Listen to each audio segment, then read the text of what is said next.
Yo folks, and welcome to the channel. In today's video, we'll be talking about the latest Gacha games, mobile titles, and games coming to April. Gacha Weekly number 2. Let's jump right into this. First things being is Grim Light right here. This is going to be an RPG, and honestly, it looks really cool. I can't wait to try this one out. If you want to look at the gameplay, this is brought to you by Can You Games. It reminds me of something like Illusion Connect, but also like those old school RPGs on your mobile phones where you would set the formation and the characters would move forward. As far as everything goes, there's definitely a variety. I know some people might be off-put by the chibi style, but at the same time, it does show like some of the character animations where, you know, they have like their little faces pop up. And in that regard, I think it's nice enough. Not to mention there's like sort of the 2D sort of live action where they're sort of moving in the background and talking and all these different things. The game feels alive, it doesn't feel dead, and I know this is coming out sometime in 2022, so look forward to this one. Then we also have Monster Train. This is going to be a deck builder roguelike, and if you've never heard of this game, I think it's one of the better games to release back in 2020 or maybe 2021. Why would you play this one? Well, you would play this one because you like monsters and you like deck building and you want sort of a different format and you want to play it on the go. This is a very complicated game, so if you want to get your hooks into something that has a lot of meat, a lot of potatoes when it comes to content and working your brain into the gameplay and figuring out different strategies, then I feel like Monster Train is going to be the game for you. So look forward to this one. It's already out on Steam in case you guys want to try it right now. Then we also have Azuria. This is going to be releasing in the JPs. When it comes to this one, I'm not sure whether it's going to be the most hypest thing. I've seen so many MMORPGs released for this year, and I'm sure it's never going to stop. There's lots of customizations and all the different waifus and husbandos. But this is going to be a JP game, and I believe the development for this has been like 5 years or something. It's going to be brought to you by Zlong Games. But no matter how good the game looks, I'm sort of curious at what people's opinions are when it decides to release. The gameplay right there looked pretty cool from what I gathered, but we'll see because there's so many of these that essentially release. Then we also have Code Geass getting a physical card sort of collaboration with it. If you collect 6 or a set of cards within the Code Geass games, you'll get a physical card with it. So that's going to be really cool. And of course, it's only going to be in JP. But if you like physical merch with your Gacha games, then feel free to check this one out. Then we also have Kingdom Hearts Missing Link. I think this was one of the biggest announcements when it comes to mobile games for us in particular. I know a lot of people, they don't like the mobile games, but this is huge. Look at the gameplay right here. It reminds me of something from Kingdom Hearts Chain of Memories on the Game Boy Advance, but instead of cards, you're using like these little trophies. And of course, the graphics are updated and they look beautiful for, you know, this mobile-esque sort of setting. There's gonna be different worlds. I guess there's gonna be like an actual city. There's gonna be forest. Maybe we're gonna be in different like Disney sort of eras and places, but maybe we also don't get any Disney characters whatsoever. But at the same time, we saw Mickey and some other characters being hinted out. I'm curious where the settings are going to be set because I'm not sure where any of these places, and the only like Kingdom Hearts games I really played is really Chain of Memories and like the offshoot ones. I never played like 1.5 and 2 and 3 and all that stuff. But hey, this is gonna be a really cool game. I can't wait for this one to release. Then we also have End Innocence and 3D action RPG releasing in April 20th for JP. Now, some of you might be wondering, is this game legit? Well, when I was looking at this, also thank you to DB Gameplay for providing this. It looks really nice. It seems to be a mixture of something from Blaze Blue and other fighting titles, or maybe like Street Fighter as well. Why do I say that? Because it seems like an actual fighting game, but it has like that beat 'em up sort of style, and it looks gorgeous. And this is gameplay also from 2021, so technically it's a couple months old. This is like a beta, and this isn't actual official stuff. So in case you're like, oh, it looks a little choppy, it doesn't look as clean as I want it to, I'm pretty sure with the months of time that they've had to polish this game, it will be even better than what it is when it actually releases. For this one, I'm really hyped for it. I'll probably try and play it if it's not IP locked. I don't think it is, because it seems to be a super niche title. Look at the waifus in this game. Don't they look amazing? I just want to play it for the waifus because at the end of the day, gacha games and husbandos, that is what makes me happy when I play these. There you go. That's going to be some End Innocence gameplay right there. Then we have Echo Calypse. This is going to be a JP release for 2022. When it comes to this one, I am really intrigued with some of the waifus right here. They look absolutely beautiful. Can you tell me you don't like these waifus? Not to mention the art is very consistent. There is going to be a trailer of sorts with this one. When it comes to this, it doesn't really impress me because of the fact that it's just going to be a trailer. But what was really cute was this little, I guess, waifu or this daughter right here that's getting taken care of the queen, and just sort of seeing the setting where it's going to be post-apocalyptic and the characters that are involved in it. It gets me pretty hyped for what's going to come for this game in the future. Then we also have Bilibili releasing Eternal Tree or having its CBTs in April 21st. There's going to be some trailers with this one in case you're sort of curious. Seems to be more of like a fantasy, more mechanical world, post-apocalyptic in some ways. When it comes to RPGs and gacha games, there's so many post-apocalyptic ones, but the art style and the way they're sort of presenting this one has me kind of hyped. We got some interesting waifus, or maybe that's a trap, I don't know. The game looks really nice, the setting looks amazing. I can't really wait to try it, and I'm curious as how to all the story and gameplay, and everyone sort of interacts with each other. Hopefully this one releases in the future. And here's a look at some of the gameplay sort of loops. It seems to be more of like a chibi style in case you're sort of curious with that one, but there's going to be a lot of variety because there seems to be mechs in this one as well. Then we also have Danganronpa that's going to be getting its V3 or 10th anniversary. This is going to be a look at some of the gameplay on the phones and stuff. You can probably already try this game on Steam in case you want to do so. But the thing is, I know not everyone has a PC, and the majority of us are, mobile gamers. And if you're curious what Danganronpa is all about, it's sort of like a mystery thriller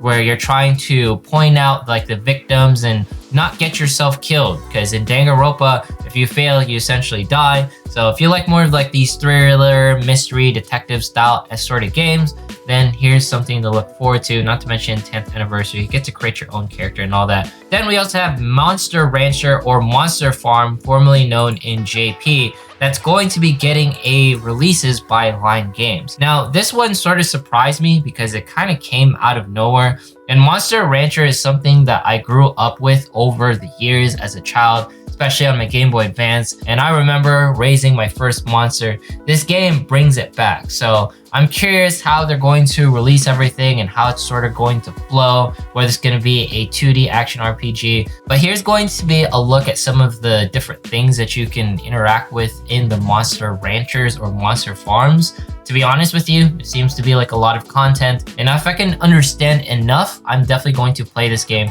because Monster Rancher or Monster Farm is going to be one of the games that I grew up with and just hits nostalgia really hard for me. Look at that whale right there.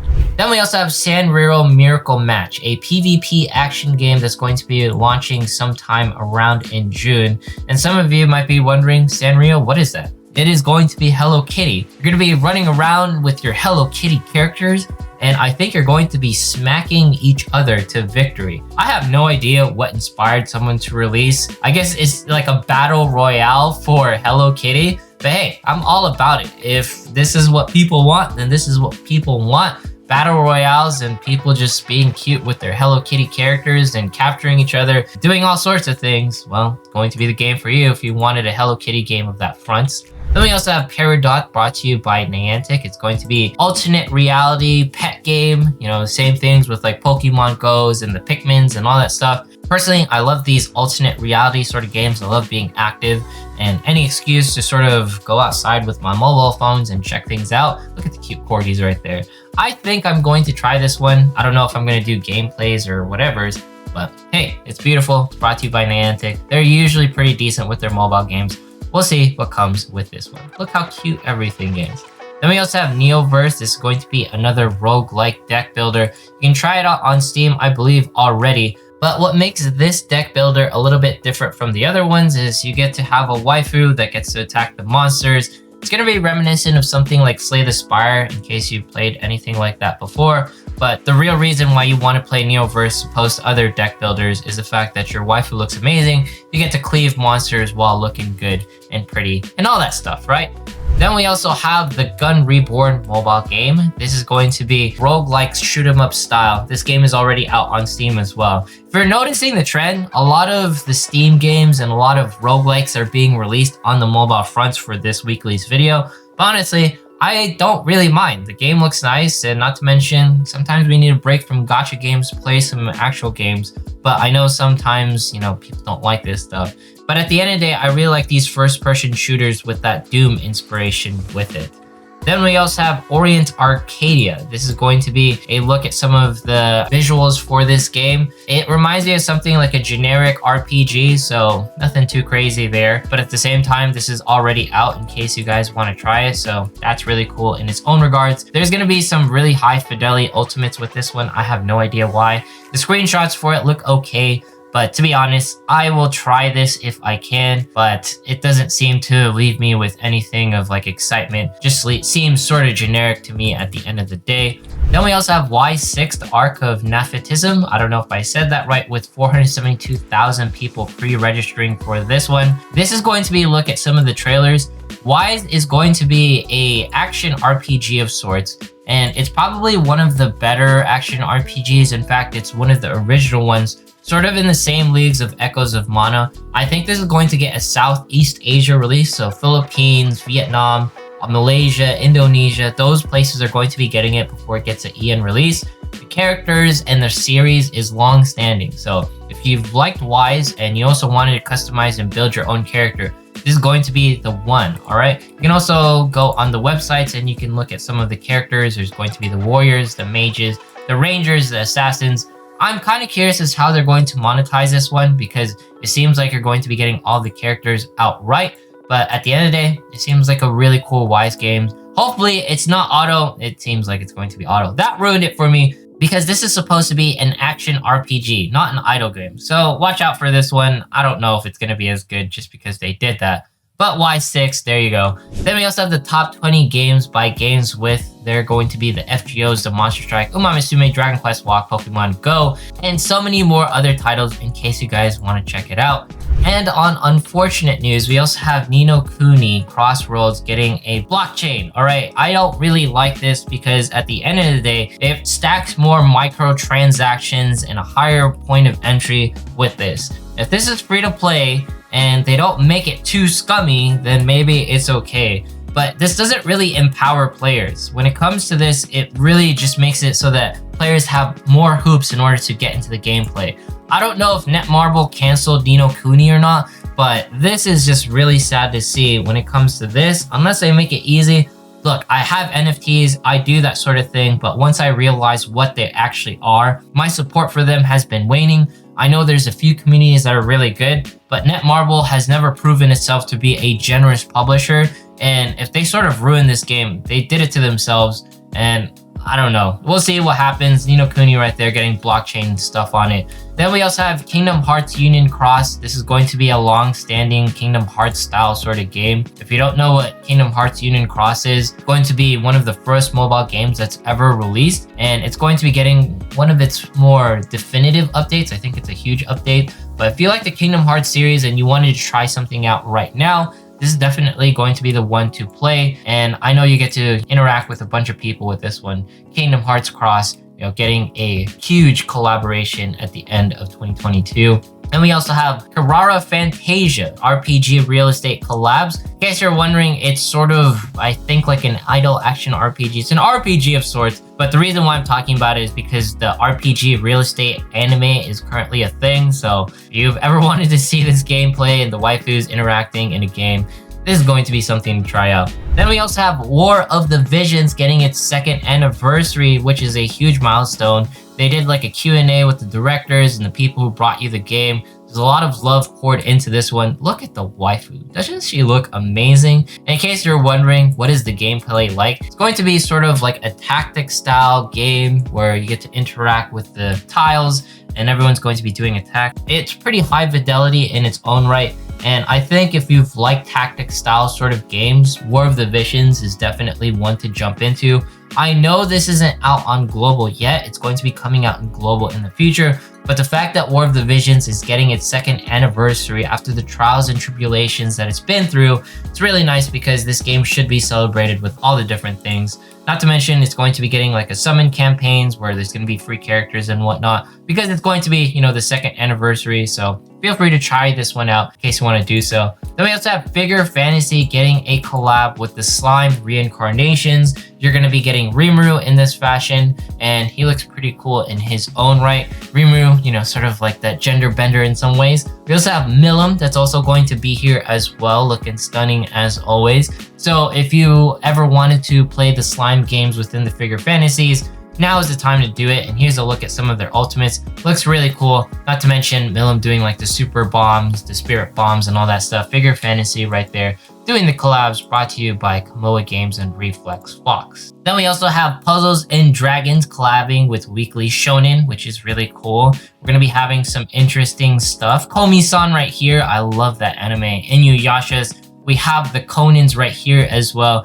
Not to mention Maggie, the Labyrinth of Magic. We have Alibaba, Aladdin, and all the different characters. Sinbad was, of course, my favorite. Puzzles and Dragons is always having collabs. It's kind of interesting to see them like fork out into more Weekly Shonen stuff. But here we go. Lots of different characters right there. I just want to scroll through them all. Puzzles and Dragons, bring it to you. On FGO JP, they're also teasing out some of the characters right here as well. Honestly, this looks amazing. Seems to be like a gender bender-esque sort of character, but the animations in FGO and how they always pay proper homage to everyone is really nice. I just love how they combine all sorts of lore from around history, stack it into like this sort of universe with its own sort of spin. Look at that, FGO JP doing all the different things. And here's a look at some of those bondos and waifus that you can collect during the time frames. Then we also have Honkai 3rd getting Reverse Calico a trailer on how she's going to be looking. Honestly, I really wanted to look at this one because look at the waifu and how amazing she looks. She's gonna be doing her little actions and attacks and whatnot. Show me the goods. Show me what you're all about. There we go, Reverse Calico. She looks really amazing, doing the little meteors and bombs and doing some air flares or something. 1990s, I used to breakdance back in the day. This is some really cool stuff. What an amazing waifu. I would play Honkai Impact just to collect this character. Now, I don't really get to talk about Honkai Impact that much, but I'm gonna start bringing it since the waifus look amazing. And Honkai Impact is definitely one of the best gacha games to date. Then we also have Genshin Impact doing the Iridori Festival story trailers. With this one, it's gonna be talking about the different poetry peoples and how they're sort of intermingled within the story and whatnot. I don't know if I'm hyped for this, but at the end of the day, more Genshin Impact stuff is always good. Then we also have Genshin Impact with the Islands of Lost and Forgotten doing its OST releases in case you want to watch the songs in a more formal format. And Genshin 2.7 introducing new artifact and skill recommendation features. And you can also look at Genshin Impact IRL Busan by the Sky. If you don't know where Busan is at, it's going to be in Korea. So if I have Korea watchers out there, I doubt it. You can go to Korea and look at some Genshin Impact stuff. Maybe there's some merch. Busan and By the Sky. Look at that. Then we also have Darkbind, a NetEase MMORPG. It's going to be entering beta testing as well. As far as this goes, I didn't see any gameplay. There's the look at some of the trailers and whatnot. It doesn't relieve anything that I'm like, oh my gosh, it's going to be crazy. I've seen so many dark fantasy games. I think there's like A4 brought to you by Nexon. That's pretty good. But hey, if NetEase decides to put a quality game like Darkbind on the fronts and it's actually good, and it's not too generic, maybe this is something to look forward to. But there we go on that one. We also have the biggest news as well with Full Metal Alchemist getting its CBTs brought to you by QApp. I love them. Make sure to download games off of them. Hey, look at this, all right? This is going to be how the characters interact. There's going to be plenty of different skills. We get to walk around. I love how quality and how amazing this looks. I think this is going to be brought to you by like Square Enix or someone like that. If I'm getting it wrong, feel free to correct me down in the comments. You guys always love to correct me, and I appreciate the corrections within due taste. But look at all of the animations with this Full Metal Alchemist game.